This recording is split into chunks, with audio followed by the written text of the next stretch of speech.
আকাশবাণী কলকাতা। সমীক্ষা। শিরোনাম ছাতা কাহিনী। লিখেছেন অলোক মুখোপাধ্যায়। সূর্যের প্রখর তাপে পড়ছে দক্ষিণবঙ্গ।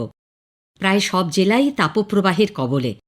রোজই বাড়ছে তাপপ্রবাহের সতর্কতার মেয়াদ। গত বছর রেকর্ড উষ্ণতার সাক্ষী হয়েছিল পৃথিবী। এবছর নতুন রেকর্ড হতেই পারে। দক্ষিণবঙ্গের কোথাও কোথাও তাপমাত্রার পারদ স্বাভাবিকের 6 থেকে 7 ডিগ্রি ওপরে ঘোরাফেরা করছে। অত্যধিক জীবাশ্ম জ্বালানির ব্যবহার, অরণ্য ধ্বংস, কলকারখানার লাগামহীন দূষণ ধরাতলের উষ্ণতা বাড়িয়ে চলেছে। এই পরিস্থিতিতে হিট স্ট্রোকের আশঙ্কা বাড়ে। চিকিৎসক, আবহবিদরা রোদে না বেরোনোর পরামর্শ দিচ্ছেন, কিন্তু কাজের তাগিদে অনেকের পক্ষেই সেই পরামর্শ মেনে চলা সম্ভব নয়। তাহলে উপায়? বিশেষজ্ঞরা বলছেন, প্রচণ্ড রোদ থেকে মাথা বাঁচাতে ছাতা অপরিহার্য। নজরুল ইসলাম লিখেছিলেন, তোমার পথে বিছায় ছায়া ছাতিম ডালের ছাতা। ঝাঁ চকচকে বেশিরভাগ রাস্তা থেকেই সেই ছায়া এখন অদৃশ্য। অতএব ছাতা নির্বিকল্প। ছাতা আবিষ্কার নিয়ে সঠিক কোনো তথ্য না মিললেও প্রায় 4000 বছর আগে গ্রিস আর চীন দেশের চিত্রকর্মে ছাতার দেখা মেলে। খ্রিস্টপূর্ব 2500 থেকে 2400 অব্দের মিশরীয় চিত্রলিপি ও মন্দিরে আঁকা ছবিতে রাজা ও দেবতাদের মাথার ওপর ছাতার ব্যবহার দেখা গেছে। এর কয়েক শতক পর মেসোপটেমিয়া অঞ্চলে রাজছত্রের আবিষ্কার হয়। চীনা রাজদরবারগুলিতে অসংখ্য ছাতার ছবি আঁকা থাকত। চীন থেকেই রাজছত্রের ব্যবহার জাপান ও কোরিয়ায় চালু হয়।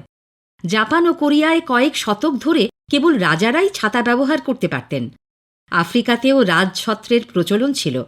ইবন বতুতার রচনায় রাজছত্রের উল্লেখ আছে। খ্রিস্টপূর্ব 300 অব্দে বৌদ্ধদের প্রাচীন গ্রন্থ থেকে ভারতে ছাতার প্রচলন সম্পর্কে জানা যায়।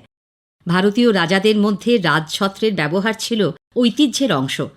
লেখক পর্যটক ইয়োনাস হ্যানোয়ে 17 শতাব্দীতে পর্তুগাল থেকে প্রথম ছাতা নিয়ে আসেন ইংল্যান্ডে। মানুষ ক্রমে ছাতার উপযোগিতা বুঝল, জনপ্রিয় হয়ে উঠল ছাতা। ইউরোপে ছাতার ব্যবহার শুরু হয় ফ্যাশন হিসেবে। অভিজাতরা প্যারিস থেকে দামি ছাতা আনাতেন। বিশ্বের প্রথম ছাতার দোকান জেমস স্মিথ অ্যান্ড সন্স চালু হয় 1830 সালে। লন্ডনে আজও এই দোকান চালু আছে। অষ্টাদশ শতক পর্যন্ত ছাতার আকার ছিল বেশ বড়। এখনও কলকাতা বা অন্যান্য শহরে ফুটপাতের দোকানে রঙিন ঢাউস ছাতা দেখা যায়, কাক পক্ষীর বিষ্ঠা থেকে খাবার বা অন্যান্য সামগ্রী বাঁচাতে। জানা যায় 1852 সালে স্যামুয়েল ফক্স স্টিলের হালকা রড দিয়ে রানী ভিক্টোরিয়ার জন্য ছাতা তৈরি করেন। লন্ডনে বৃষ্টি খুব বেশি হয় বলে একে ছাতার শহর বলা হয়। 1852 সালে আবিষ্কৃত হয় স্বয়ংক্রিয় সুইচের সাহায্যে ছাতা খোলার পদ্ধতি। 1920 সালে ফোল্ডিং ছাতা আবিষ্কার হয় জার্মানিতে। বিশ্বের সবচেয়ে বেশি ছাতা তৈরি হয় চীনে। বড় ছাতা ব্যবহার করার অসুবিধা দূর করতে ক্রমশ ফোল্ডিং ছাতার ব্যবহার শুরু হয়, আর তা জনপ্রিয় হয়ে ওঠে। তবে এখনও ট্রাফিক পুলিশ বড় সাদা ছাতা ব্যবহার করেন। সাদা রং আলোর প্রতিফলন ঘটায়, তাই রোদ্দুরে এই ছাতা বেশ উপযোগী। একসময় মানভূম অঞ্চলের রাজারা ইন্দ্রদেবের আরাধনায় ছাতা পরবের আয়োজন করতেন।